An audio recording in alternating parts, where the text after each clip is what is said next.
Hey there everyone, this is Jeff Perkins with JD Cutlery putting together a quick video on this very new and interesting Maxace Titanis. This is a new release from Maxace Knives. They are quickly becoming known for their very overbuilt, massive size knives. And the Titanis and also the new Vortex definitely fall into that category. Really happy with the fit and finish on this thing, as well as just the overall design. I'm really surprised that a knife as big as this operates as smoothly as it does. When you take a look at the size of this thing, it is just monstrous.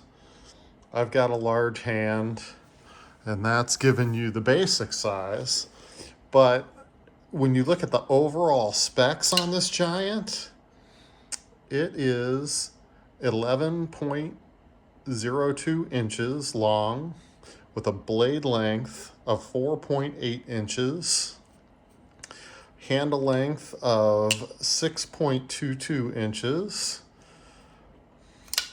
It does come with a number of different inlay options. You've got the Damascus version here, and then different titanium options. Of course, I'll be doing a lot of additional anodizing on these. But let's see. So overall weight on this guy is 13 ounces. So it is a big dog. Very, very heavy. The scales are all milled out on the inside. But when you look at how big and heavy this M390 blade is, it's not surprising that it is coming in at 13 ounces. That being said, I was really surprised. This knife, it really is a very large knife, but my 5'11" tactical pants that have my knife pocket actually fits it perfectly. I was kind of blown away that it slid in there so easily and didn't weigh my pants down too badly. So that was a nice little surprise.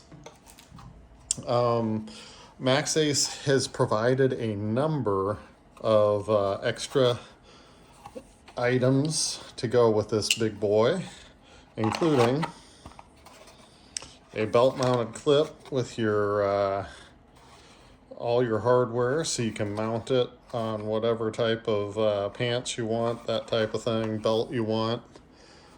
So you do have that. The knife itself does have a pocket clip, although when you look at the overall size of this knife and the size of the pocket clip, it's pretty small. That being said, it kind of disappears into your pocket, so that is cool. This is the first of the customized versions that I've done up. I did a really nice blue background to accent that beautiful Damascus. And then I went ahead and did all the accent pieces in purple. So this is, you got some nice purples, purple through the back of it. And then I did the pivot collar in purple and all of the additional hardware in that beautiful blue. So this guy, it amazes me that it opens as well as it does. Of course, as heavy as that blade is, it falls shut very, very easily. A flick of the finger, it's open. You can go with the thumb open. And, well, most of the time I can flip it with my thumb on the stud as well. Hands are a little tired. It's been a long night of anodizing and that type of thing. So, but really a cool looking knife, a lot of nice milling, and some different features. So a couple of the different things that they do offer, you see that hole right there? There is a stud that's provided that slides right in there and screws, so you can essentially make this a lockback knife. So that does give it that solid feature to make it that you could use it as a lockback knife. One of the other things that I was incredibly happy with, Maxace is always very good about providing all the hardware, and they provided an additional piece of every single part on the knife, which is very nice. But the other thing they provided was the tool, and the tool works very nicely. There's no slip, no problems. Put that right in the pivot and put a screwdriver through your hole and it'll take it down really easy. So very nice that they're providing all the extra hardware. Very happy that they do that, just because you guys know how it goes. You get something it gets a little chewed up or that kind of thing, or you have a problem and you got to take it apart and you lose a piece. Well, guess what? You've got everything you need right here as an extra piece. So here is that piece that slides through, goes in the hole, and it actually screws into place. So I guess I should do that with it open, of course, to give it that lockback feel. So that does essentially turn that into a lockback. So just a different little option that they put in there. So that's kind of cool. One thing I did want to point out on these is your lock bar is definitely a steel lock bar. It's not titanium with a lock bar insert. The lock bar actually goes all the way down through the handle and is screwed in on the inside back in here. It's got very nice bearings on it. It's a double row of super heavy duty bearings that are mounted in this crazy disc. I will probably do a video with one of these taken apart just so everybody can see it. But very cool. The bearings that they're using are MRBS bearings. So very cool that that they're using something as heavy duty as they are in these, with as big and as heavy as this blade is. It's good to see that they're using good quality. You do have some jimping up here, although you can't really feel the jimping barely with the handle up as high as it is, but it's got a lot of nice milling throughout the blade. I do like that they did the full through window as well as the half done that's got this crazy heavy bead blast. Then you've got a machine satin flat with a bead blast on the cutting edge. So this guy is just crazy. I can't say it enough how smooth this knife is. With it being as big as it is, you would expect it to be hard to open and that kind of thing. I will say this design is much, much better than the Sandstorm design. The Sandstorm was another one of their bigger knives. This one is bigger than that. It also utilized this little locking pin, so you could make it a solid, basically a full tang sheath type knife. But I did not like the operation of the Sandstorm. When you went to open the Sandstorm, there was this weird catching point because of the way they designed it for that lock. This one does not have that. This thing is buttery smooth. As soon as you get past that detent, it just glides right on out. So you do have a number of different pieces. This one hasn't been anodized by me yet. I'm going to be taking it apart. I'll be polishing and storming the back spacer, the side pieces, and then all of the different inserts, as well as the pocket clip and the inserts on the other side. So you've got a black DLC that'll have a lot of different color in it, and then you've got the very fancy Timascus that we've already done up, and then this is just a straight gray on gray, and I will be doing a couple of these. I've got 2 of each one of these, 2 of the stock, 2 of the black DLC. I do only have 1 of the Timascus version, so that one is definitely going to be a first come first serve. I don't expect that it's going to be around too long.